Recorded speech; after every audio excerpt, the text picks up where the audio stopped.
So with that, I'm gonna stop. I'm going to transition to the discussion, and I thank each of our presenters for really helpful framing remarks. And now we'll jump in and kind of unpack some of these things. I guess I want to first come back to Minky. You made a comment that you really like grantees to make sure they have enough power in their samples to answer the question statistically in a good way. And then you said in the next bullet, I want you to be really focused and not too ambitious. And I'm only giving you $50,000. And so how do you square that circle? Because I would think in most cases, or in many cases, that's not enough money to actually do the experiment of the size that you recommend. That's an excellent question. Thank you. Let me backtrack, because I think this wasn't clear. When I was talking about the NOCI, where it's the 50K ceiling, this was for this actual call related to the healthy longevity competition. But when I was moving to the next part, and when I was talking about, you know what I mean, having an experiment, having a sufficient sample size, being focused, we totally recognize that costs more money. And the way we see that trajectory is that you first apply typically for our 21 grant, which is a planning grant, and do some preliminary data collection. I didn't get into this much detail, but we typically what happens is people get an R21 grant if they don't have preliminary data, and then they apply for a full-scale R1. Because you are quite right, to do a lot of the type of work we're talking about, you need a large sample size, you need a focused experiment, you need prior data, frankly, you need some pilot data. So that's kind of how we see the trajectory. Really with the R03 and the call that we've just released, we understand it's a 50K direct cost ceiling. So we do see those as more exploratory. But thank you for asking that question. I should have made that clearer. Does that make sense? It does. I'm curious, do you then prefer people who are applying to then come with multiple sources and say your 50 will be part of $150,000 from other people too, which allows me to answer the bigger question, or how do you think about that? I think for the NOCI, one could leverage other sources, but so that's one way to go. Another way you could go is you apply, respond to the NOCI, get R03, and then you can take, that would be your preliminary data, right? And then you could apply for a full-scale R1 or an R21 if you needed more preliminary data.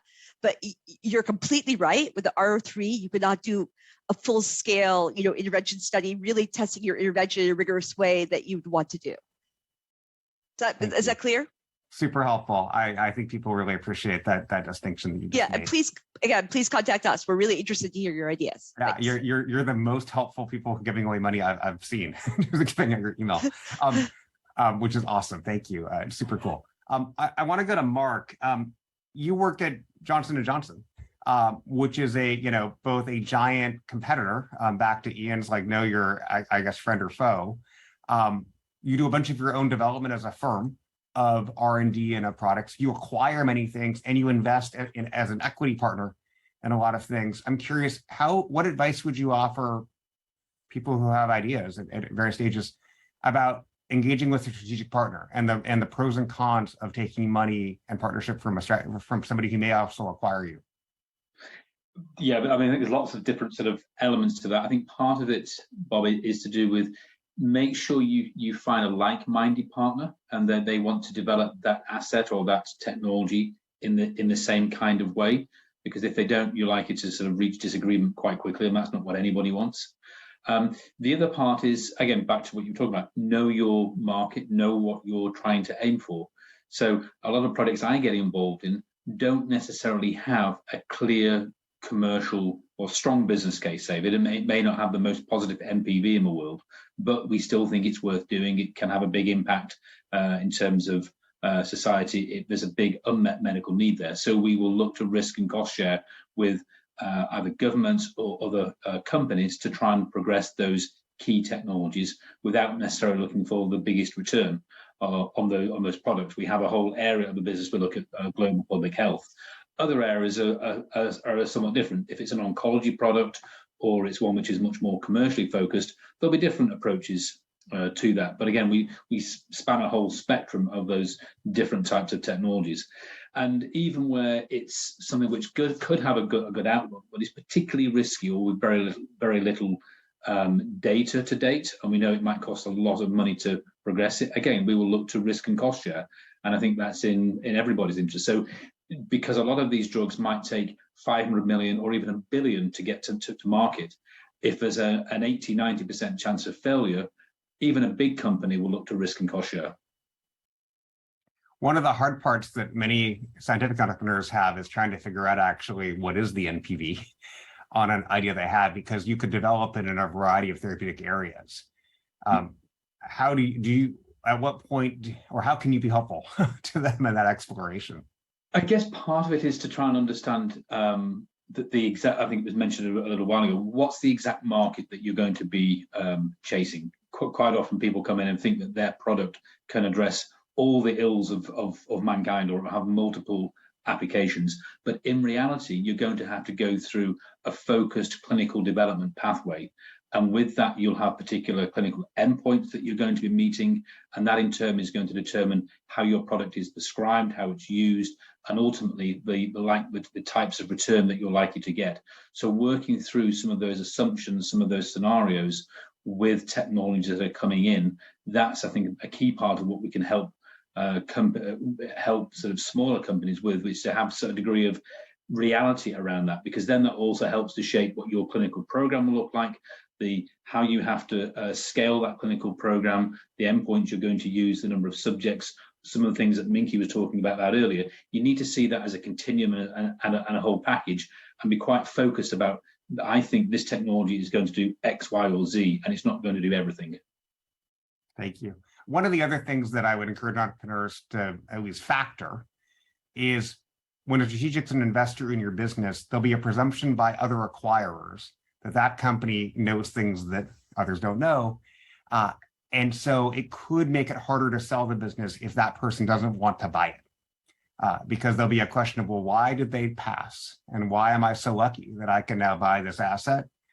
And so you have to sort of game out how you deal with that possibility.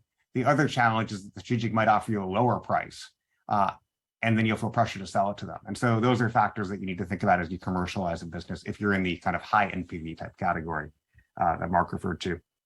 I'd love to go to Kurt now. You mentioned that your current challenge is on children's health, and I found that both exciting, because we all would love to have healthier children, and surprising, because it's an area where business models have been particularly tough. And so there's very few startups that have succeeded commercializing globally in children's health because of the fact that, to use Mark's comment, it's been a low NPV area. And so I'm curious, how much did you worry about business models for people that win your challenges, the subsequent sort of success commercially and raising capital, versus you're just hoping to create good things and you're sort of not thinking about the market opportunity? Thanks, Bob. That's actually a very good question. So indeed, in that challenge, it's just one out of many programs that we have. We want to trigger things that we see underrepresented, I would say. So things where an institution like ours that is financed by taxpayers' money really can make a difference. And that's especially in an area where maybe the profit is a bit lower. So that's absolutely right. We with full purpose went into that area because we think there is a big need. Of course, the return for us as we take these virtual options might be lower. That's definitely true. But we still hope to find business models from bright-minded entrepreneurs that are valid. Maybe one comment that I also wanted to add, following the previous speakers and panelists. If you think about what is super important to create a successful company, just want to give you a small example. Yesterday we had a huge event in Munich, Bits and Pretzels, 5,000 entrepreneurs. I've been in the life science jury. There was an amazing company pitching. They got already 20 million euro grants to develop a cochlear implant that is not using electrical electrodes, but optical electrodes. So they genetically modify the cells so that things are much faster. They now have created their company. They have raised their first 1.5 million euro seed funding to transfer that knowledge, that technology into a company. Everyone was excited. And in the end, I asked them, what's about the IP? Have you sorted out the IP? Have you ensured that all the licenses that you need are with the company? And then they said, not yet. We are actually all very well embedded, and we will sort that out properly. And I have seen so many companies failing that did not sort out their IP situation before they started with their business plan. And also just giving a second example, there was an amazing company, our Health Catapult winner in 2016, amazing lady. She did exactly the same mistake. Then there was an investor who wanted to invest several tens of millions of euro, and she needed the money, of course. And then the university, which was still the license shareholder, the IP shareholder, they of course realized that their licenses might be much more valuable than they thought before, and they increased the price dramatically. So there was no written signed agreement. So they increased the price, and then the investor just ran away and said, no, we never will pay that. And since then, nothing has happened. The startup is dead. The entrepreneur has left the country, and everyone was in a big fight. So please make sure, secure the IP before. That helps you to keep friends with the academic environment. Otherwise, it really can destroy your relation to your alma mater.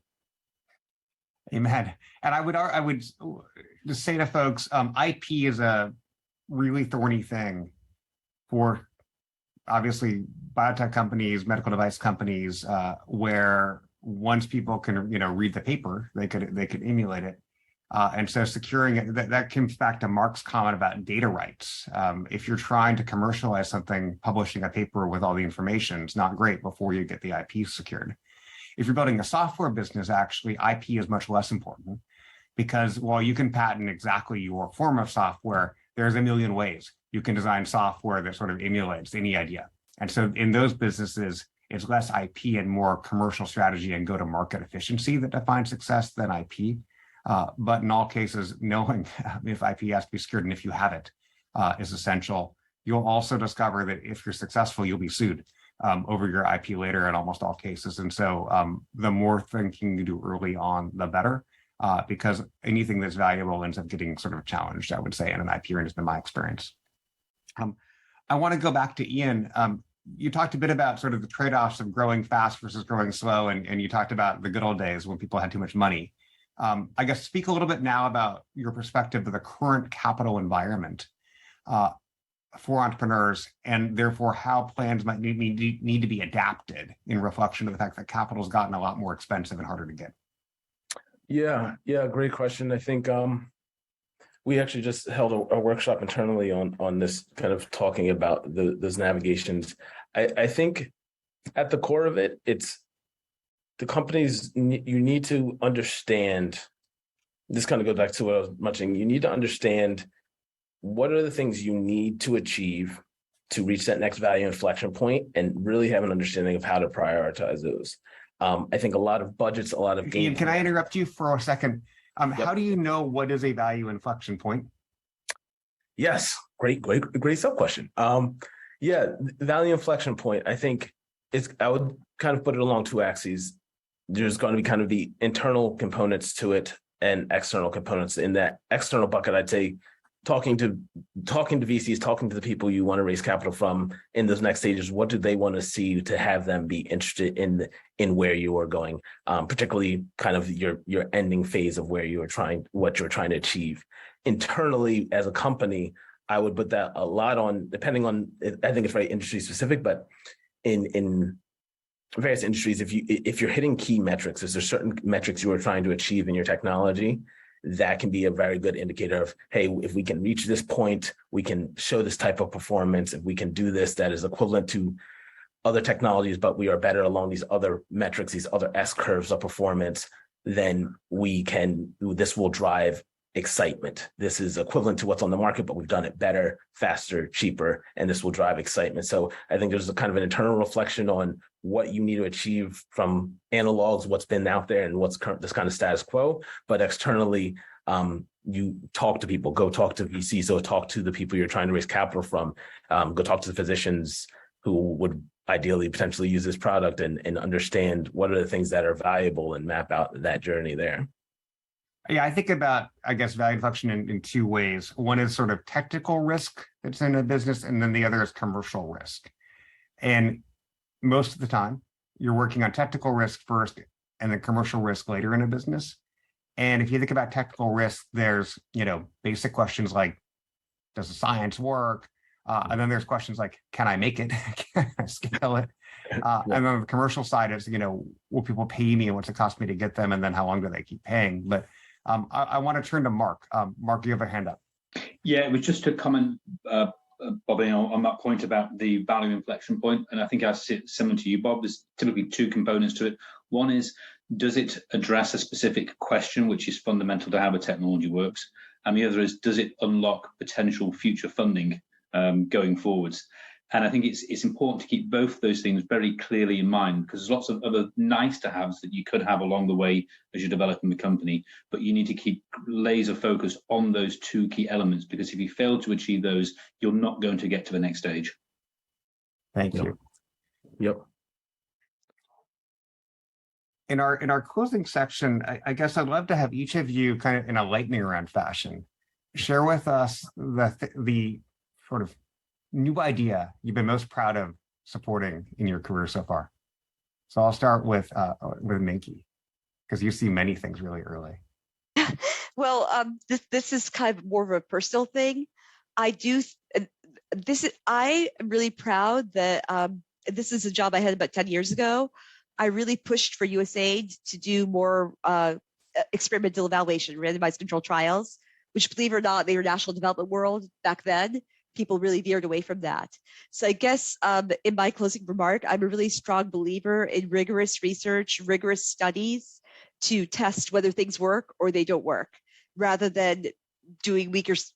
I understand there has to be exploratory research, but eventually we got to really test these things in a rigorous way if we're going to get companies to invest in them. So I think that's very basic, but that's my answer to your question. Thanks. Thanks. Laura.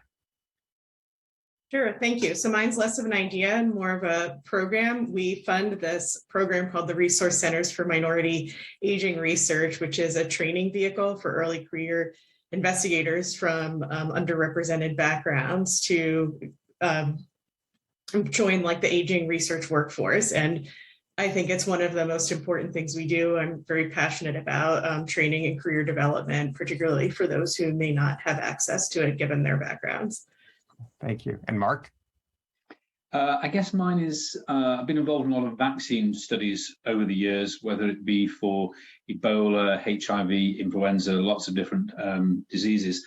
I think one of the most interesting things to me was almost a spin-off of one of those studies, and that was particularly for the Ebola studies that we're conducting in Africa in a resource-limited setting. Is we had an approach that required a prime and a boost, and we needed to find a way that could track people who'd had the prime and also were then due to have the boost. But trying to do that in a country where there's very limited electronic health records or any health records. So we came up with a way of having retinal scans and keeping that data secure so that you can clearly identify if that's the same person and are they due are they due for their next vaccination. And we're now rolling that out across a number of other vaccine studies, but at the time it was only an additional sort of bolt-on to the main part of the study. But as it's turned out, that's proven to be a very important thing to try and take forwards. Awesome, thank you. Kurt? Yeah, actually, there's of course like super many different things, but what I like the most is all the new things that happen in our patient innovation bootcamp. So imagine in the patient innovation bootcamp, we put the patient to the center, and very often you have people in the family of the patient or the patient themselves that develop new things. And for example, there's a father whose son is suffering from low vision, and the father, an engineer, sat down and developed like these glasses that help the son focusing on the important things when he's moving outside. Or other colleagues that learned that their parents got Alzheimer, or that their friend is suffering from something, and really sit down and want to contribute with the solution. Just having that friend or that family member in mind, but helping so many thousands and million others out there who didn't get that technology yet that they actually needed. So that's actually what I like the most. And just to share one final thing, I realized that almost everyone in the healthcare business and in the healthcare entrepreneurship ecosystem somehow does that also because they know someone who suffers from something. So there is a huge intrinsic driver for so many entrepreneurs that we have seen. That's really an amazing side fact, actually. Thank you. Ian, I'm giving you 10 seconds for your most favorite thing. For just a program we're running, bringing more PIs out of academia into entrepreneurship, connecting them, getting things out of thesis papers, helping real people. That's all it is. I want to thank our incredibly talented panelists. So today we've been talking with Mickey Chatterjee, and Aurora Major from the NIH, Mark Armitage from J&J, Kurt Hallwer from EIT Health, Ian Johnson from the Engine, and I'm Bob Kocher, your moderator. Thank you for listening to Securing Funding Throughout the Project Lifecycle. Have a wonderful day.